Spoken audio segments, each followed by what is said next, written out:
আরজিকর কাণ্ডের প্রতিবাদে হাতে মোমবাতি নিয়ে পথে নামলেন বিভিন্ন বর্ষের পড়ুয়া থেকে শুরু করে সাধারণ নাগরিকরা। পূর্ব বর্ধমানের কালনার বৈদ্যপুর এলাকায় আয়োজন করা হলো একটি পদযাত্রার। সোশ্যাল মিডিয়ার সদস্য সহ পড়ুয়া এবং যুবক যুবতীদের উদ্যোগে কালনার বৈদ্যপুর রামকৃষ্ণ বিদ্যাপীঠ থেকে একটি প্রতিবাদ মিছিল আয়োজন করা হয়।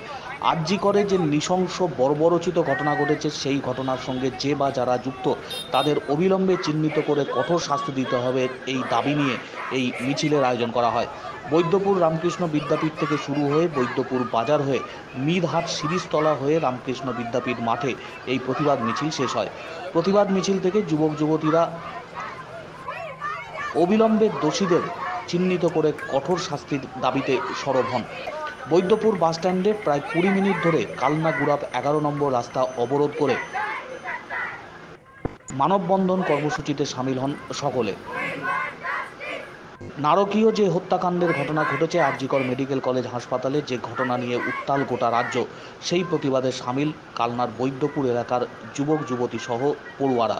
সাধারণ নাগরিকরা তারাও পা মেলান প্রতিবাদ মিছিলে। হাতে মোমবাতি জ্বালিয়ে এই প্রতিবাদ মিছিলে অংশগ্রহণ করলেন নাগরিকরা।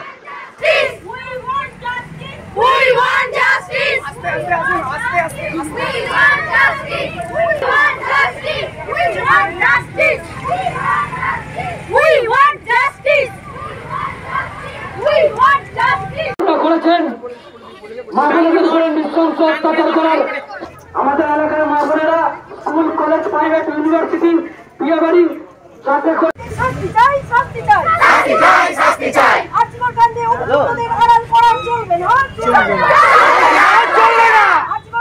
অভিযুক্তদের আড়াল করা চলবে না। অভিযুক্তদের আড়াল করা চলবে না।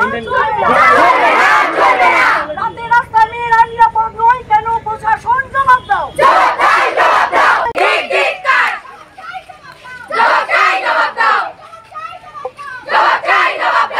এই রাস্তা